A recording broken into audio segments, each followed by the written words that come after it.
Oh, here we have one of my favorite human beings in the world, Nick Ingel, Emmet Group. How you That doing? would be us. Elmo! What's up, bro?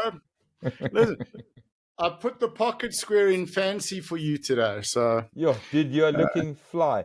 Can I ask you one question quickly? I've been wondering. What's sure. the little what do they call it? No, the thing on your okay. What does that say? I can't read it, bro. I So, can't read that. can you see? Just Can tell you me. read that on the back there? I don't know. I can't read. Okay. So, you're pointing out the fishhook on my lapel. And Correct. on the back of my jacket, on the back collar of the jacket, it says, "I'm a good catch." So, Ah, that's a good one.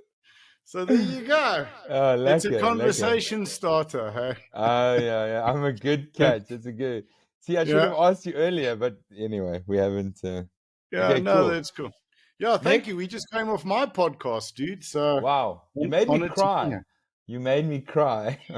You're not gonna Uh, make me cry on my own one. no, hey, want No. a challenge accepted? Yeah, let's do it. Uh, Let's do it. I don't okay. mind crying. I just, Yeah. it's a showstopper, and some people don't know how to deal with it. They don't know how to deal with their own emotions yet. So. You know what, dude? The thing is this that it Mm, takes tremendous courage to cry. And it mhm, takes tremendous courage to be able to feel. And you mm. always are, and sorry I'm jumping in here. No, you You go. are you're an empath, dude. You're a highly sensitive person, an HSP. You feel.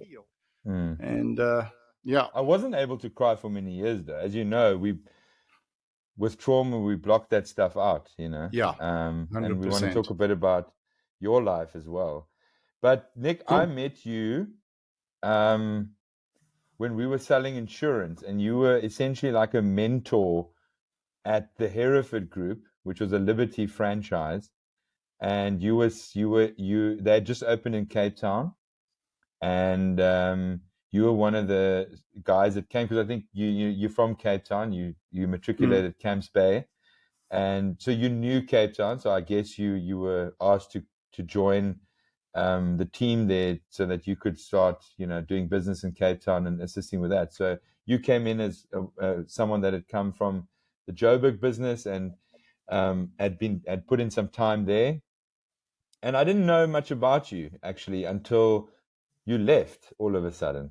mm. Um, and then I found you in Joburg again, but you had started doing fitness training. Tell us a little bit about. I think let's talk a little bit about what happened to Nick from insurance to fitness. Yeah. So, Elmo, thank you for having me on the show and the opportunity to chat. I think what you're doing is something very, very special.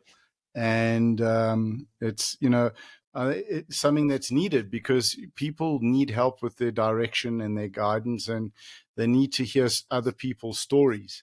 Mm, So I spent 15 years in financial services. I started at Liberty, and my last 10 years were with a group called Hereford, mm, who at the time, and by the way, still are, Liberty's number one producer. They're probably the top producing franchise for in the country. Really dynamic group, dynamic bunch of guys. And I moved down with our CEO. I was given the opportunity to move to Cape Town. And just prior to that, I'm an alcoholic, and I've been sober for I think 16 years now. sure. And Hereford really backed me. They were the ones who called me in, Mm, and Michael and Glenn, the MD and the CEO, sat me down and asked me if I had a drinking problem. mm, And I knew right then my life would go one of two ways. If I said, no, I don't have a drinking problem, I would have been fired, and I would have most likely have been dead within 6 months. I would have shot myself, I would have drunk myself to death, or I would have killed myself in a car accident. mm, So that act gave me a step in the direction that I could start to build my life. And to a degree, they helped me save my life. And I'm mm, very grateful to that. And within 3 years afterwards, when Michael decided he was moving to Cape Town for his family and his kids, and he wanted to set up an office there. I'd already been with the firm for about 9 years. And he asked me if I wanted to come down and help set up the office. I thought it was a fantastic opportunity, which it was. Unfortunately, I couldn't operate in the Cape Town market. And I was in Cape Town for 8 or 9 months, and I literally couldn't generate an income. I couldn't earn a living. And I went from renting a really nice 2-bedroom apartment on Victoria Road, overlooking the sea in Bantry Bay, where, I took a 3-month initial lease on that. And then I ended up renting a room in a house in Kai Apple Road when it was still quite dodgy. And I ended up malnourished. I wasn't eating, so I wasn't generating an income. And I had a discussion with Michael and Glenn, and they felt it was in my health interests as well to get back to Joburg, where I had family support, and I had a network. But in that time, I'd also realized that insurance was not really where I wanted to be anymore. I'd been in it for 15 years, and I'd refined my approach so much that I could literally sit in front of a client and it was autopilot. And I didn't enjoy having my brain disengaged from, what I needed to do. So I took the opportunity and I opened a gym. I started training again with it. Well, I started training with a dear friend of mine, Dion Franceman. I remember Dion, self-defense. Taught me a lot as well. 100%. So Dion is genuinely one of the top fighters in the world. What is sixth sensei? Sixth Dan sensei? No, I think he's 7th or 8th now. 7th or 8th now, yeah. 7th or 8th Dan sensei. Yeah. So he's absolutely, he's never been one to really chase grading. So I think if he is 7th, he should have been 8th already. So, but he's incredibly humble about it. And when I came back to Joburg, and I needed a change, and I had a good friend of mine, Robbie Cohen, offer me a job at his startup that he was working with called Dabba Telecoms. And dude, it was the most incredible thing. We started to install telephone systems in the inner cities of Johannesburg and Pretoria. So I got to spend my days and nights. So I had that offer and I resigned from Hereford. I was very grateful for what the guys had done, but I think I'd got to the stage of my life with 2.5 or 3 years of sobriety behind me that I was looking for something different to do. And I think you are a recovering alcoholic at this point, so you don't go back to drinking during this difficult time. Well, so, it's an interesting point that, one, I'm an alcoholic. So, I'm a little bit hardcore on this. Yeah, I know you are. I've got a different view, but it's for me, I'm an alcoholic when I work the program and I choose to do what I need to do to be sober. When I was drinking, I was a drunk. So, that's the thing. I'm either a drunk or I'm an alcoholic. An alcoholic for me is a badge of honor. It's something that I can be incredibly proud of because it's something I work for and fight for every day.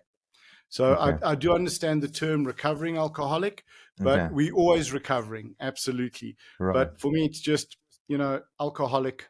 You and it was funny. Yeah. So living in Cape, working to not fall. Every single day, Elmo.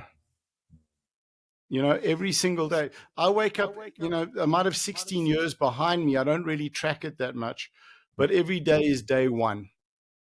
Yeah, but that's life, right? Yeah, that's it. If I don't, all I got to deal with is from the time I wake up in the morning to the time I go to sleep. That's it. And, that's all I've got to process. That's all I've got to manage. And that's all I've got to deal with. So, And then I think, the reason I left Cape Town and there wasn't much of a goodbye was it was over the December period. And it's just like I was emotionally broken. I was malnourished. I developed shingles. My nervous system had collapsed. So my head really wasn't in the game. Dude. You didn't even have petrol money. No, correct. So 2 things. I had 2,000 Rand left in my account. And to your name now. To my name. Yeah, that's it. 2 grand. and I didn't want to reach out to my dad because I didn't want to upset him. Okay. Didn't want to stress him because I've already caused him with my drinking so much stress already. And I was at, like, I didn't have money for food. I didn't eat. I mean, we talk about Cape Town, we can focus on this. The last couple of months, I didn't really have money for food because I was keeping all the money that I was getting, which was a little, from my rollovers to buy Which fuel. is So I could ongoing get, commissions from business you'd done. yeah, correct. So the ongoing comp from the business I'd done, but Yeah. not, it was upfront business. So we only got the Yeah. automatic the ACIs No, and no, stuff. no. I'll say some things about that. I mean, if I Yeah, can come in here, sorry to interrupt, but please go for it. this is to me what has been my journey with regards to insurance and financial planning is that to me, this is exactly this shouldn't happen to you, and it also it's not fair on clients Mm, either. I think the way the incentives are driven in the business. You were a salesman, right? But it was said that you were doing financial planning. You even said it yourself. You had a mm. process. It was a sales process, and you were good at it. Now it didn't quite work in the market, and you could have carried on doing that Listen, sales. I am and always have been an insurance salesman. I'm not a fan of the Yeah, term you financial actually, I advisor. remember that. You I'm an you made it insurance quite salesman. clear. Yeah, you said that. You were Mm, okay to say that. But I came into a period where it was like, let's do a financial needs analysis mm, and a financial plan for you, which we won't charge you for, but then we're going to hopefully sell you a product at the end of this. And the incentive is then because some people have products, some people have good products, maybe sometimes they're not working for them. Who knows? That's mm, not the point. The point is, if you as the sales guy or the insurance sales guy don't go away there with a sale, and in Cape Town, in a new market that you were in, mm. you end up on the streets like you did. That shouldn't happen. That's to me, that's not really a business. And it's not Yeah. financial planning. And on top of that, you're not selling vacuum cleaners here, man. You're selling stuff to people and insurance is a great thing. We all need insurance. Mm, Let's not it's the industry. And part of this podcast for me is about starting to really, really talk about this as well. And your story is specifically good because as good as your company was with regards to helping you during that time, and kudos to them. And yes, there's some great individuals that built that business, but it's also it's the industry and it's the way that it's been driven and the way that it's been set up that is, mm, to me, always never sat well with me. And this is why your story to me was also so stark, and it made me in that time, because at that time I actually had also moved out of insurance sales, and I started working for the Financial Planning Institute, who is the holder of the designation. And I started work in terms of starting to change this industry in that way. And so at the same time as you were basically finding your feet in terms of a new career and things, I was also like, I'm done with selling products. And I'd only done it for maybe 4 years, because I think I joined in 2007, somewhere around there. And I was also done, so I went to go work for the Financial Planning Institute, who was the holder and the guardian of financial planning and proper financial holistic planning, mm. versus this insurance sales driven investment and insurance industry. And then this is what ended up happening to you. It was partly because of that, in my view. But Yeah, yeah, so carry on with your sure. story. You then started I a mean, gym. it's perhaps maybe we can take this in a slightly different direction, Okay. because it is something that's so important to talk about. Mm. And if we just stay on this point for a moment, in terms of Okay. financial services, you're getting guys. So for me, I was a salesman, but Mm. I really did want to go out and give good advice. And I think Sure. even having left the industry years later, I was still getting calls from clients to double check stuff that new guys were coming to Right. sell them or to market them. And Yeah. Because so I you took did a that. good job at it. You did a Yeah, good job at it. that's it. Mm. You know, but the challenge is this: that how do you fund the remuneration Mm, for the advisor, and how do you have no, middle income individuals afford good advice if it's fee based selling? And I sure. think, if you're charging a fee, then you can call it advice. You pay an hourly rate as you would to an accountant or to a lawyer. So those are the challenges. So I think You're from right. the industry point of view, and I think technology maybe, and you're far more knowledgeable on this at this point in time, Mm, in terms of AI and mm, sort of, where you have trading bots, but you could also have advice bots, automatic FNAs giving advice to clients. mm. But it becomes very problematic in terms of what is the correct advice. When we were Correct. in Yeah. the industry, Liberty had a product called the Universal Lifestyle. Mm. Now, Remember that to me, that is the greatest product. risk policy ever created. And Yeah. the reason before that is it was sold incorrectly Mm, and it was cancelled incorrectly because it had a cash element to it. A portion of your premium went towards a savings account. But that savings was never meant to be used mm. at retirement or used at for anything. It was meant to get to 55 or 65, stop contributing, and your cash element would Pays for then your life insurance. would fund your Yes. policy to death. Yes. Because if we look at, I think it's something ridiculous that 80 or 90% of Mm. life insurance policies, this is this statistic I heard the other day, never pay out because people cancel them before they die because they can't afford the premiums. Afford them in the premiums You anymore. know, Exactly. so Yeah. yeah, Yeah. that was the whole idea. So someone who is capable of giving very good advice should be able to charge for that advice on a reasonable Mhm. level.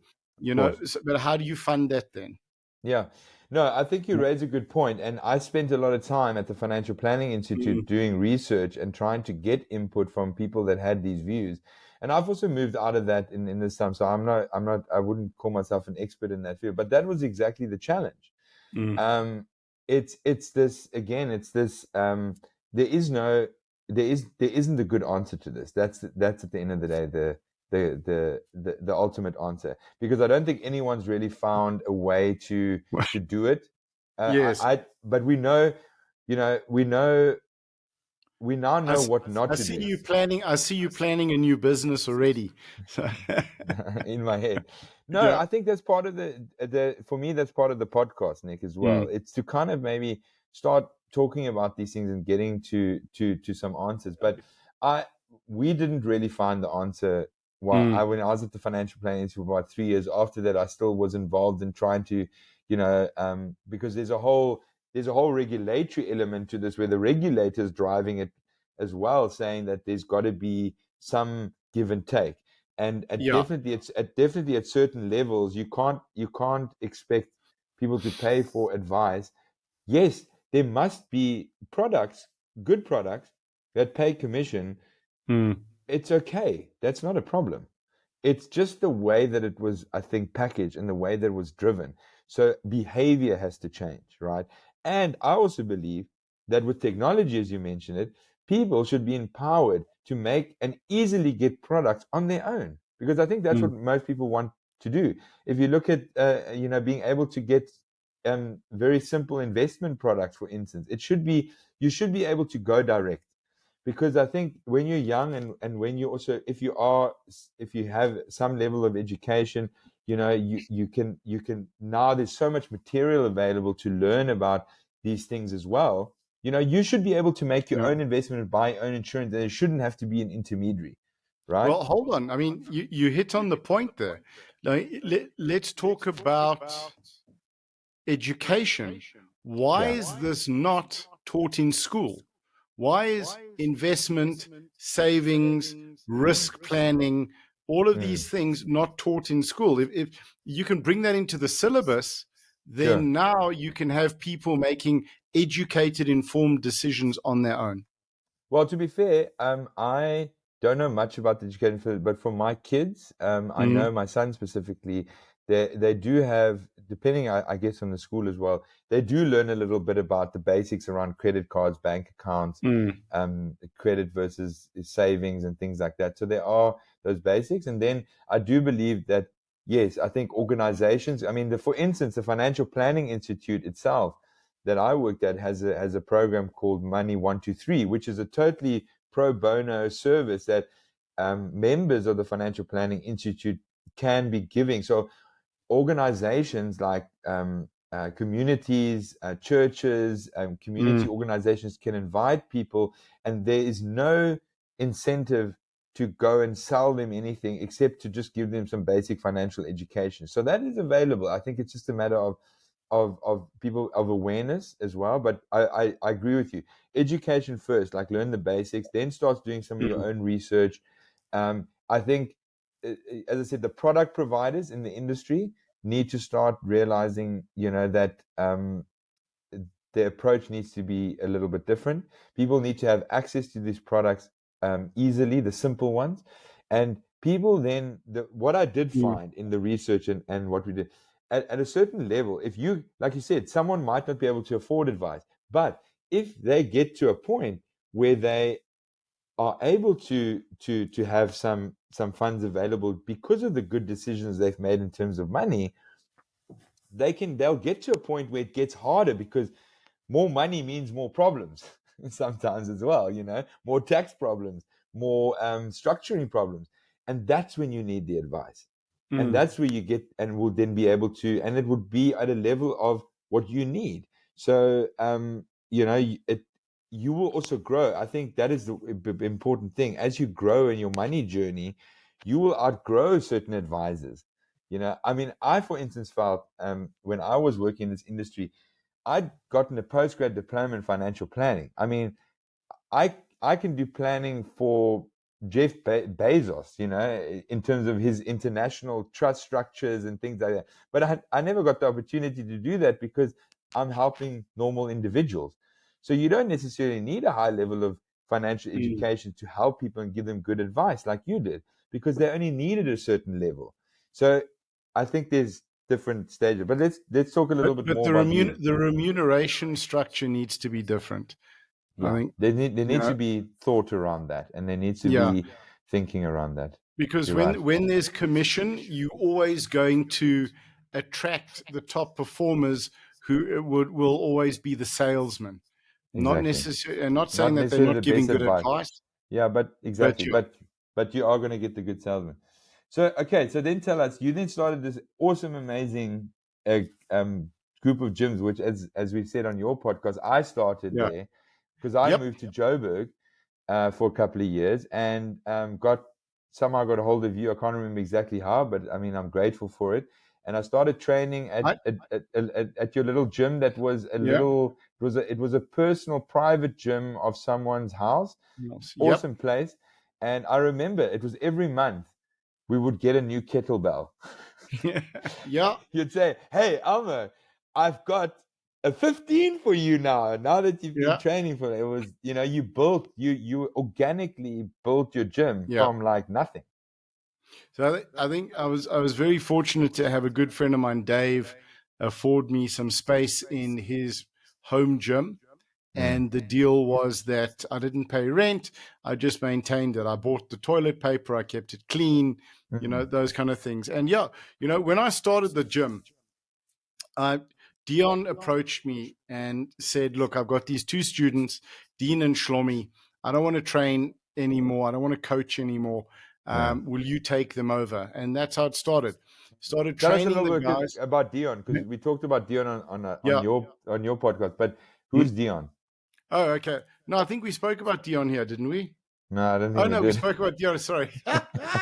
Good point. All right. Yeah, yeah, So yeah. Dion Franceman, one of the top martial artists, top fighters in the world. I mean, he's won some international comps. He's like Mm, really an incredible martial artist, an incredible fighter, an incredible coach, a wonderful friend, and probably the best teacher I've ever encountered in my decades in martial arts. I think I started with judo when I was 6 years old, mm, and the thing. So he was training me when I came back from Cape Town, helping me get fit, helping me get into shape.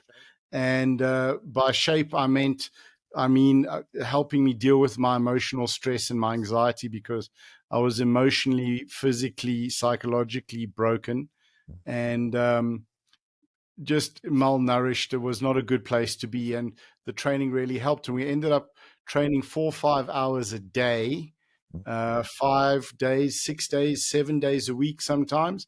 And I took a beating and I took a pounding. And I realized that I was in a very privileged position with Dion, because he was one of the best in the world. And he was taking the time to give me, to give me 40 hours, sort of my mass is terrible, 20 hours, 25 hours a week. Training. And I realized that I better perform, I better shut up, I better do whatever I'm told, because that's how I can honor him.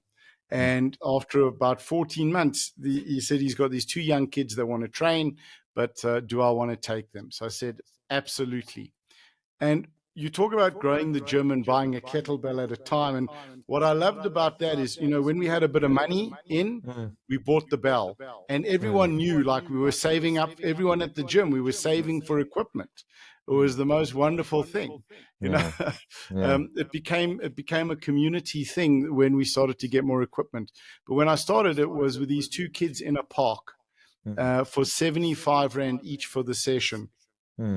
And outdoors. And then Dave kindly offered me indoor space at his house, and we started to Yeah, that's where I to came. do that. Yeah, you came to the house. I was working for my friend Robbie Cohen's telecoms company at the time, called Right. Dabba, Okay. So, building telecom yeah. systems in the inner city, because he basically gave me a job. Where when I left Hereford, I just needed a break to clear my head and try and find my feet again. And just back to the alcohol side of it. I was sober for 3 years when I moved to Cape Town, and 2.5 years. And the thing for me was, drinking was never an option, because as low as I was, as stressed as I was, I knew every time I picked up a drink, if I ever picked up a drink, it would only make the situation far worse. It would only compound what I was already going through. So I just realized I had to develop the strength. And then the fighting with Dion and the getting beaten every day, was helping me get mentally stronger. I realized that I could survive the sessions if I just focused on the moment and not worried about what was coming. Wasn't worried about the next 30 minutes, the next 20 minutes, the next 5 minutes. I was worried about surviving now. And that attitude and approach is what I've built the business on. Because So that's yeah, about being present as well, right? I mean, that's all no, we have. We've only 100% got the correct. present. When you're present, you that's all you can focus on, and actually opening up and feeling the pain, feeling the blows, feeling the impact. Yeah. Being completely helpless, but understanding that I was 100% safe, because I was with such a wonderful instructor, such a wonderful Yeah, I teacher. remember that from you as well. I mean, that was, yes, I mean, Mm, it wasn't easy, hey? And I mean, you mm, in your kind and funny, very humorous way, often, pushed and kind of just, made you push that barrier, yeah. that mental barrier in exercise Well, that's, specifically. I mean, and I try to use humor as a distraction for you guys as well. So where Yeah. by the time I got finished with my terrible joke, I suppose, Elmo, very simply put, my Dad, jokes were dad, worse and more dad painful than jokes the training. on Father's Day. Yeah, You're the king of dad jokes, and I don't think you absolutely. got your Huh? own kid. You don't have your own kids, right? No, no kids, but I'm great at dad But you've got, jokes. So there you go. yeah, you're great at. But Huh? you've got so many young people you've influenced, and so many people that Thank you've you. mentored. Yeah. That's very kind of you to say. So I think, and then what happened was, there were other youngsters that were sharing the space, and they didn't want to share the gym during from 4 o'clock in the afternoon to 7 in the evening, and they had been there for a few years before me. So I was faced with a dilemma. The most profitable times for a gym are before work and after work. because Yeah, that's when because people can everyone's afford. busy doing work time. Yeah, Yeah, exactly. everyone's working. They can't afford to train with you. So what happened was I had to pivot. I had to make a decision, and this is, pivoting is what I learned. I hope it's one of my superpowers. Well, hopefully we Yeah, don't have to use it too often, but when you understand loss and trauma and not being yeah. able to buy food and to digress a little bit, coming to Joburg, I didn't have anywhere to stay. I'd lost everything financially. I was wiped out. I was living in my car. I was sleeping in my car.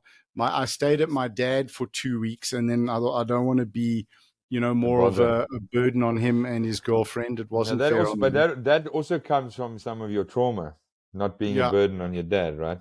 Well, no. Just I think it was, in reality, I put him through so much with my drinking. It wasn't Yeah, it wasn't fair on him, you sure. know. And But I also had, yeah, you've learned to not be a bother to other people as well because you've learned well, to survive on your own in yeah. many I ways. just, well, I think you learn. Yeah, you learn what you're capable of.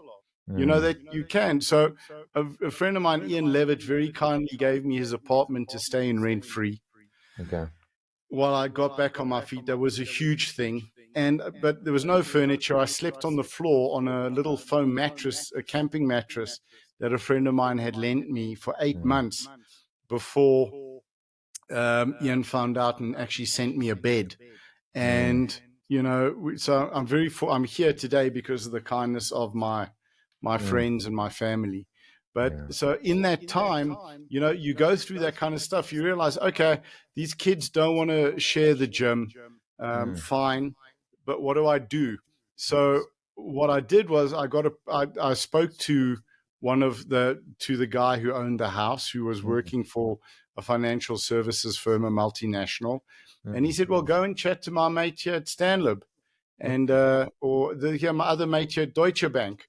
And I Yeah, went and to go doing and it. have a chat to them, and we started doing on-site corporate training for them during those times.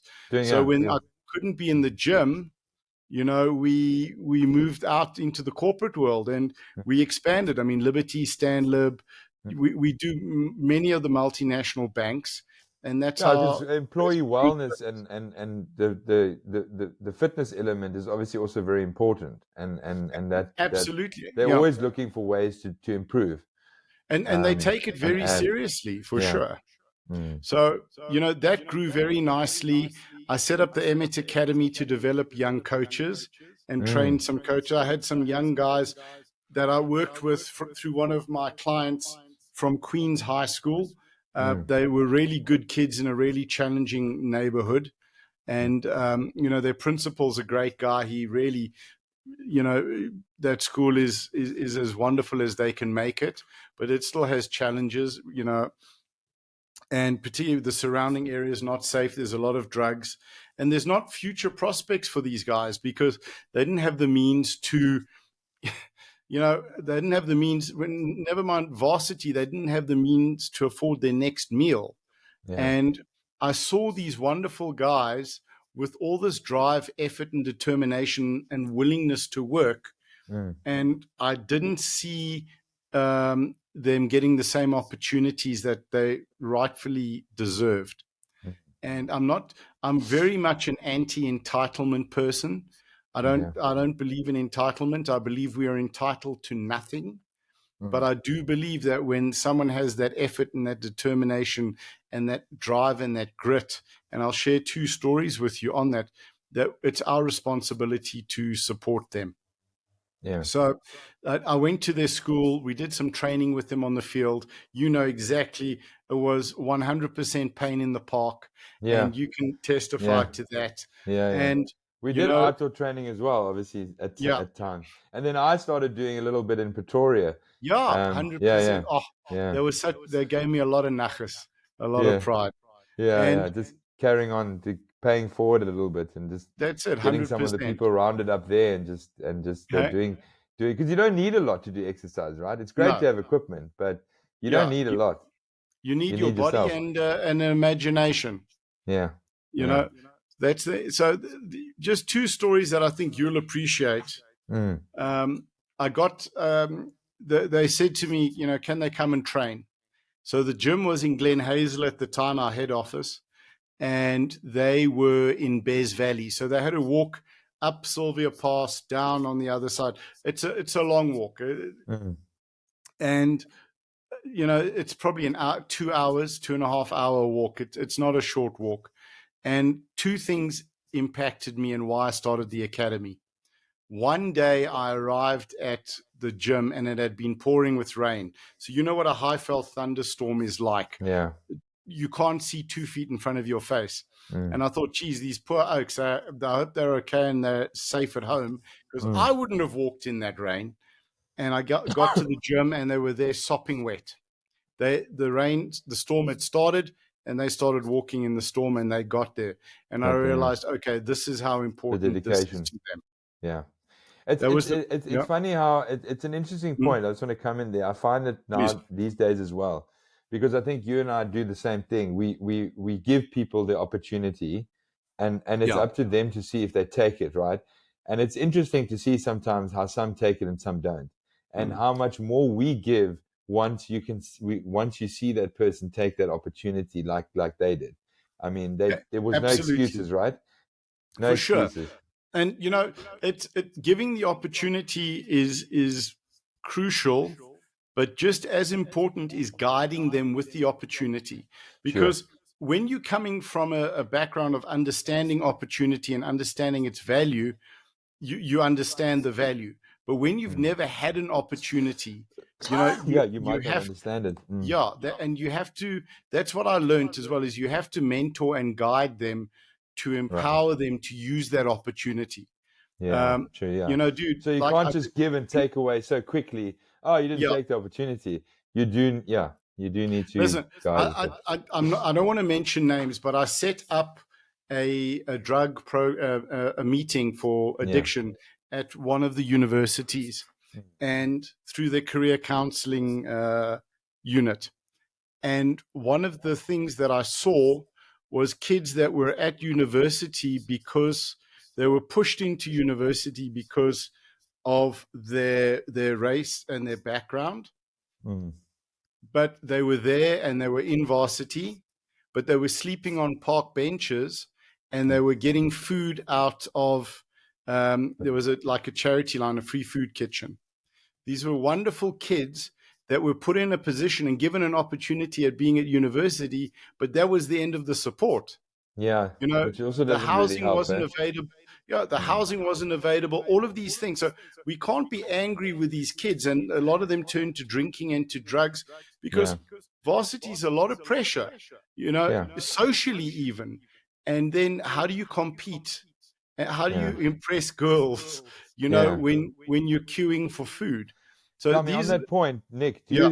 in your view, in that situation, the money that it would take to put someone through varsity Mm. versus giving that same amount of money and giving them some guidance to start a business, which one would you choose at that So stage? what, Seeing that they don't have, yeah. yeah, So what I would do is this, and I'll chat to you about another thing on that as well.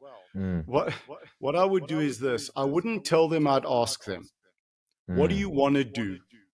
right, What's your dream? What's your goal? What are you passionate about? Let's yeah, write down 20 things. yeah, And even if they don't know, I think it's far, varsity has its place, yeah, and it's a wonderful institution and it can guide you as a professional. But if you want to start a business, you need to empower someone to start a business. I, yeah, I sat with a young man, Elmo, who was the most incredible kid. And he's reminding me a lot of you now, okay, because his mom was a domestic worker and her dream was for her son to become a lawyer. mm, Why? Because she knew then he would be safe. He would have a law degree. No one could hurt him. So you can imagine what his mom had grown up with under apartheid.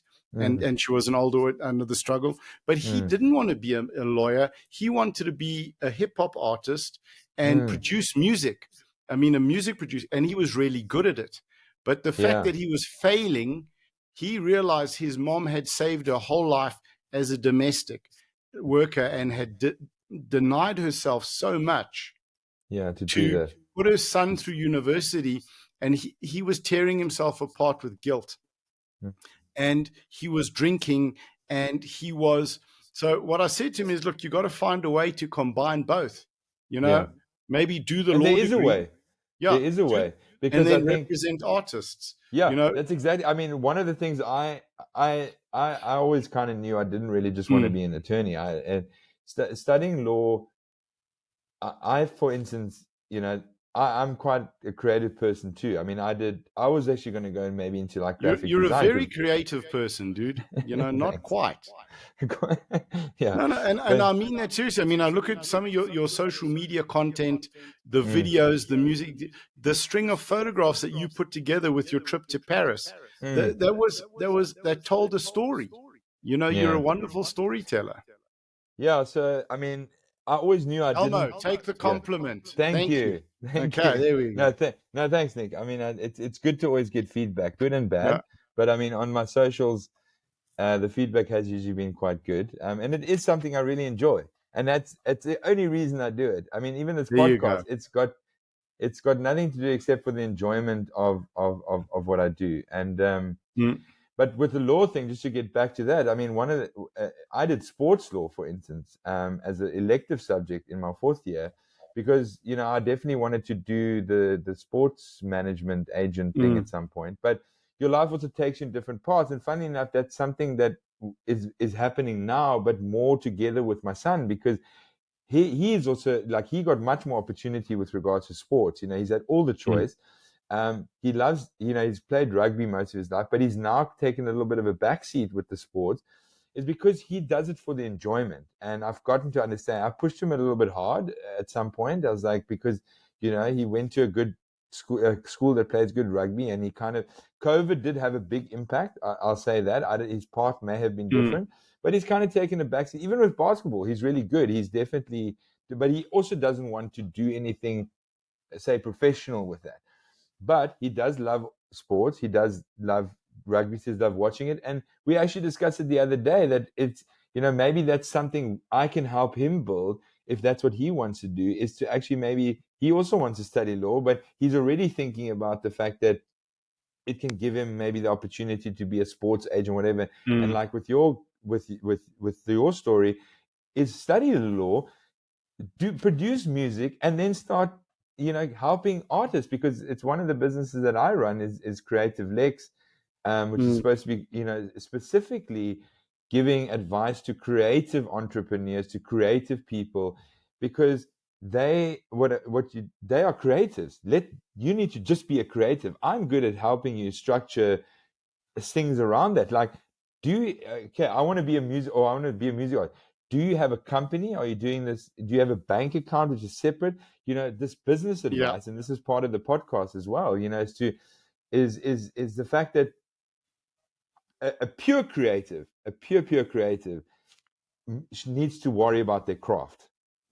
You know, and they should have good people assisting them in terms of. But what often happens, Mm, obviously, there's people that also want to help them, people that maybe have vested interests as well, and they're going to make the mistakes. But yeah, so that's definitely something that. So what I've done is specifically that is my love for the creative stuff. I'm trying to combine that with the fact that I have this legal base, and I've also, I'm a serial entrepreneur.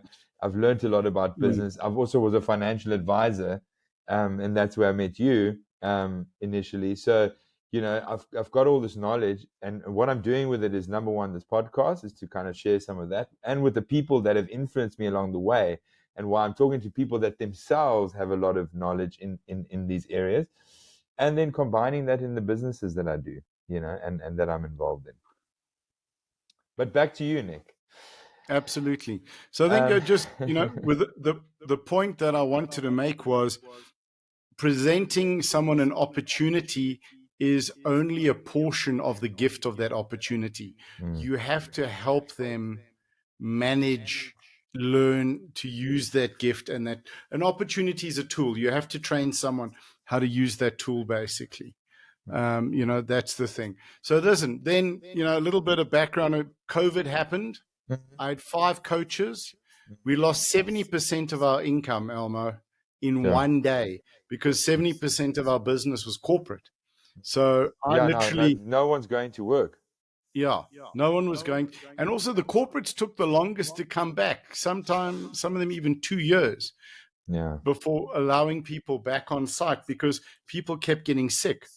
And I had to, at the time, I literally, I had to cut what I was paying my guys Mm. to 50%. I started living on jungle oats and potatoes, but that's the blessing of what had happened to me in Cape Town, getting wiped out financially.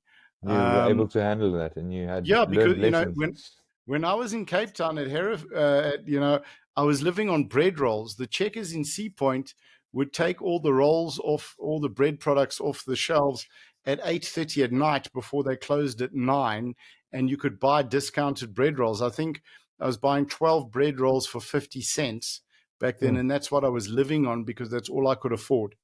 Mm. So that taught me how to, jungle oats and and potatoes were a luxury compared to that.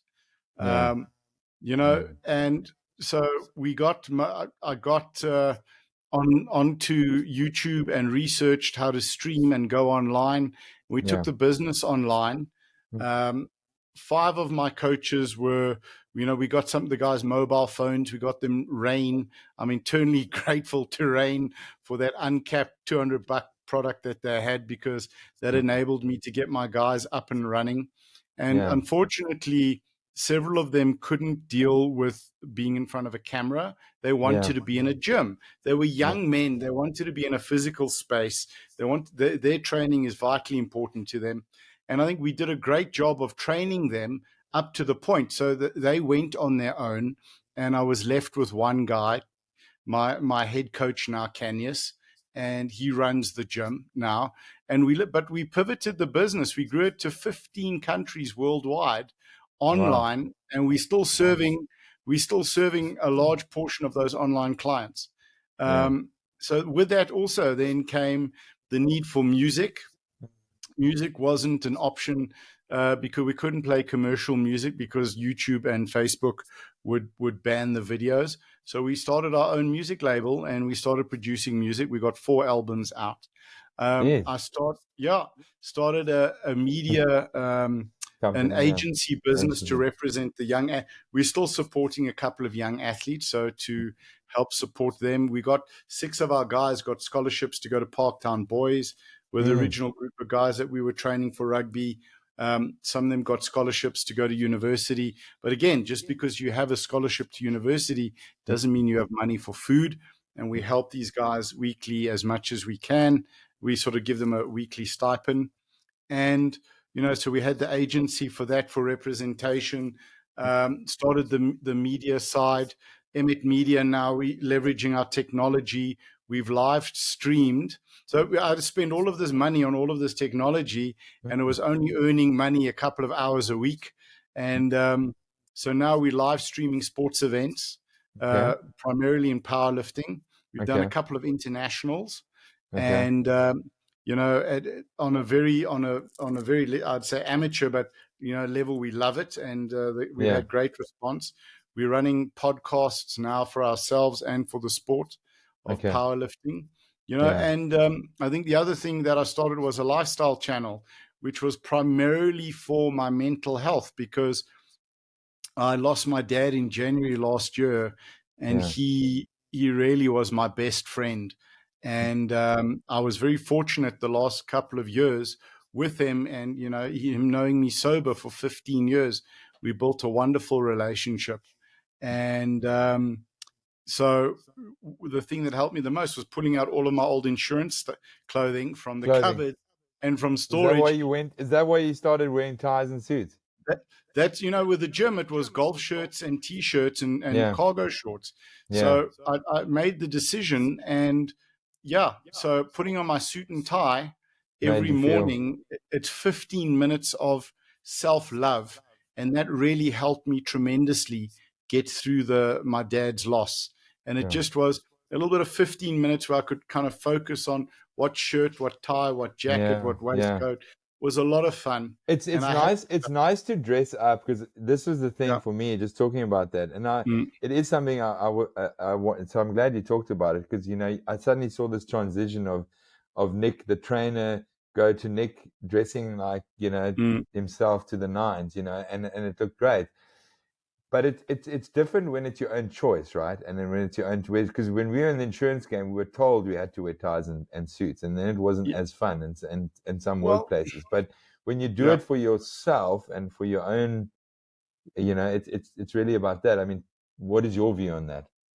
So I think first off, um, technology in clothing is so far advanced from where we were, because Mm, I still have my old 100% cotton suits that are itchy and I sweat to death in them. So with these new modern fabrics, I never fabrics, take the jacket off because it's off, so yeah, easy to because it's move. so Yeah, easy to, yeah, for sure. And the thing is this: I'm a little bit old school.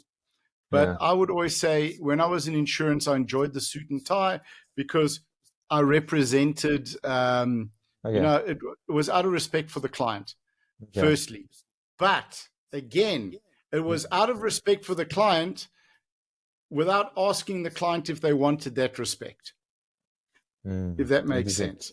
yeah, So when yeah. we moved to Cape Town, I set up a relationship with some short-term guys, and they said, "Don't ever come in a suit and tie, Yeah, dude." please. You're gonna intimidate the client, man.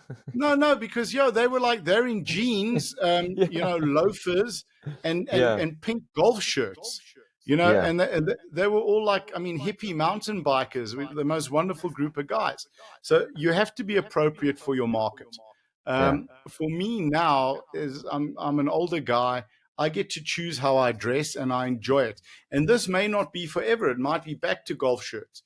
Mm, I'm going to Hong Kong on Wednesday, and yeah. I was checking the weather, 31 with an 87% humidity rate. Humidity. Yeah, it's going to be golf You're shirts not and gonna be shorts. wearing suits, man. No, 100%. So, is Yeah. it? I think one, you have to respect the organization that you're in. But even Mm, if we look at merchant banks mm, now, or not merchant bank, investment bankers have stopped with the suits and ties because their clients are younger guys and are yeah. your Silicon Yeah. Valley type that are Yeah. Type jeans and guy. Yeah. t-shirts. Yeah. Which You is know, so yeah. it's about respect, but don't assume the Don't assume the respect. respect either. Yeah. Be appropriate That's it. for what you want to be. Yeah, I listen. my view Do on you it. remember? Sorry, do you remember Jacques, the Jacques young Nielsen. Afrikaans kid? Yeah. Yeah. He So studied going law out while he studied law, and doing, he's actually yeah. And I then even no, guided him in terms of how would he become most qualified as a, like, fine, and he went the sort of advocate route, because you could route. kind of, Okay. you didn't have to, because he still works as a financial advisor. Advisor, yeah. Like I Yeah. remember going out with him to the Manakra, the Swartberg, and that part of Mm, the world that was, Napier, that part mm, of the town. And like when he saw me, he's like, mm. aftrek, Yeah. After asseblief. I mean, they wouldn't let the one guy wouldn't let me on in his house if I didn't take my check it jacket off. off. Check it off. You're dealing with farmers, so Yeah. I just Yeah. said to him, ex a He said, "Oh, okay, cool." What makes it you? That's a good So, one. okay, did Markson. All right, Yeah, cool. that's okay. It's okay. Yeah. He said, if you Um, want anyone looking after your money, you want a nice yeah, Jewish boy. yeah. Nick, I So, think we've yeah. talked a lot about business. I think a little bit about Mm, sort of bucks and money, and how you've made it and how you've lost it. mm, What is I mean, what does Nick do for fun? Because I mean, I think a lot of what you do, and I think I do mm, that as well. I think a lot of what we do is our fun and our work. 100%. Um, But I haven't worked. is there anything that we don't know about Nick? I mean, you basically, you're a trainer. You've started Mm. multiple businesses. You got into sort of the technology side and social media as well, and podcasting. What else? What is it that Nick does when, like, that maybe So, not everyone knows, that like a yeah. hobby or something? So I think, yeah, I guess, I mean, I've won gold for South Africa in powerlifting. Mm, Was one of the first 75 coaches in the world to get my international coaching level 2 through the International Powerlifting Federation. I'm going to Hong Kong now to do my category 2 international refs exam. And I'm working as one of the spotters and loaders on the team. Sure. So, Okay. which is kind of cool. So I'm the Yeah. guy loading the weights, and I'm going with the best team in the world. So Yeah. I'm very intimidated. Okay. This is fun. This is fun for me. I love this. This is what I do for fun. If I can get down to the coast and go and spend a couple of days with friends down there, I do that. I got to go to Sun City for 10 days during World Bench Press Champs, and I sat and interviewed athletes. You know, so one, that's building an audience for our sport and awareness for our sport to help athletes get sponsorships, help the sport get powerlifting now, right?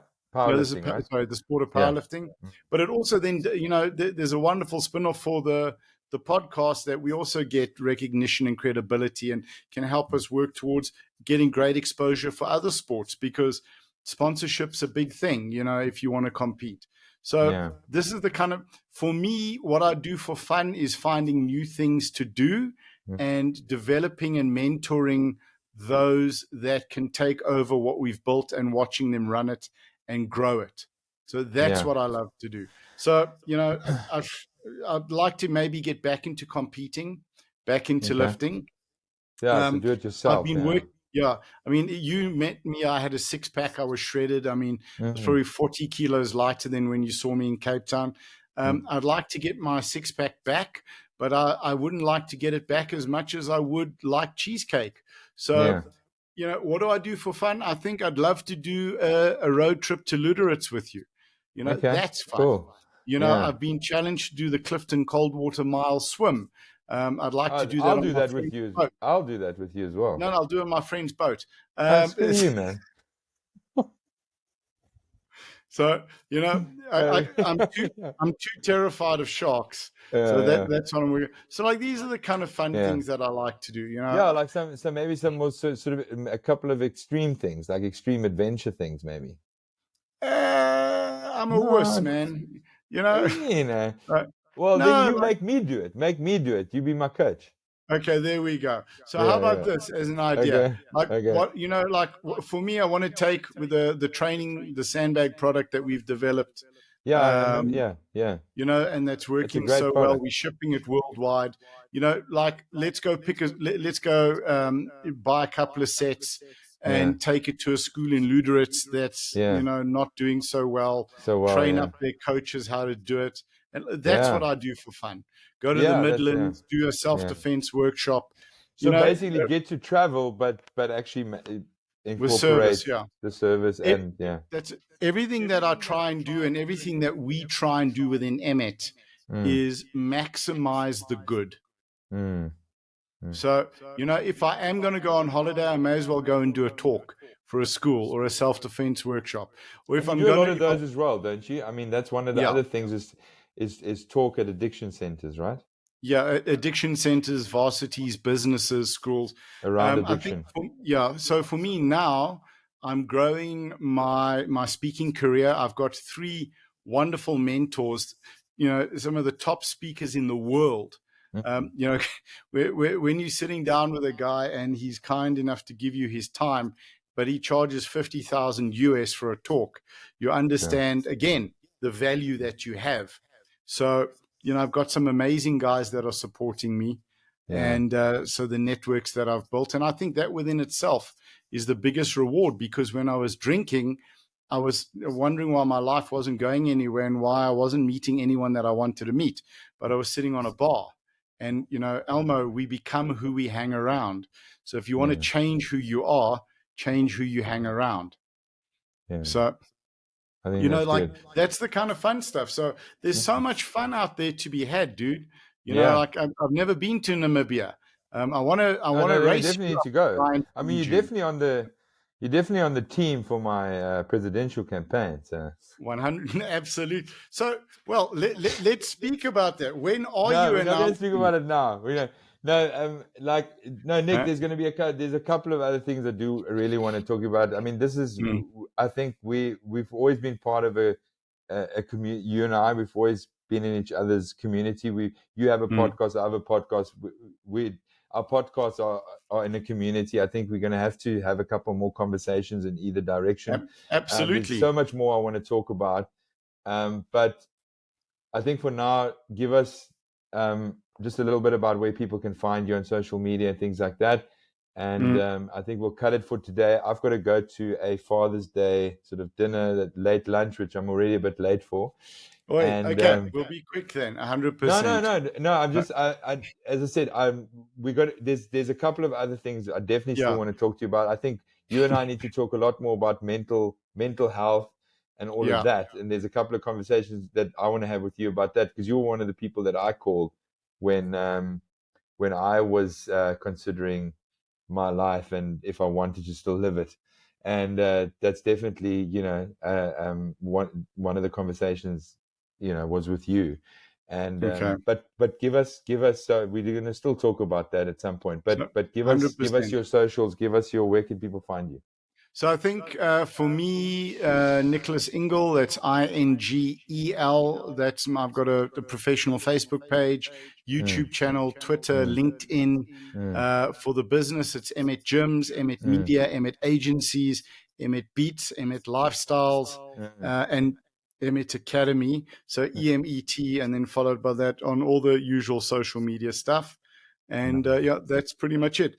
And I am very proud that you have ended with the mention of running for president, because I genuinely think with your experience of the world, you'd be an incredible leader. And you're talking about a country of 2 million people that is so resource rich that there's no need for poverty. Yeah, and exactly. That you could literally do a Saudi, with the Gulf states coming out of poverty with the discovery of oil, the right application of the resources in the hands of the right people would be a wonderful thing.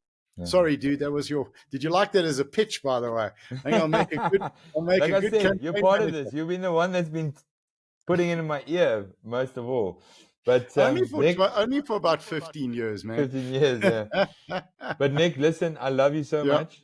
Thank you for everything that you've done in my life. You mentioned your nomination, and then they cut off your. I just lost you there for a second. They throttled your bandwidth, dude. No, I said what I said. I love you a lot, and thank you for everything that you've done in my life. You're an awesome individual. You've I think we've both had, and people don't even know all of that, and all of the things we've experienced in our life, and I look up to you, and I'm very privileged to have you in my life. Dude, thank you. I appreciate that, and it means a lot to me, and I'm very grateful and privileged to have you in my life too. And I think people can learn a great deal from your strength, your tenacity, and your, you're a 12-year-old kid in a toy shop. That's how you see the world. Like everything, all of these your excitement and your passion for life is the most wonderful thing to see, and it's infectious. So we talk about people, becoming who you hang around. People should hang around you more, because they can get a lot from you in terms of just your attitude and your approach and your energy towards life. It's been an honor to be on the show, dude. Thank you. Cheers, bud. All right, my brother. Cheers. Okay. Bye. Us. Us.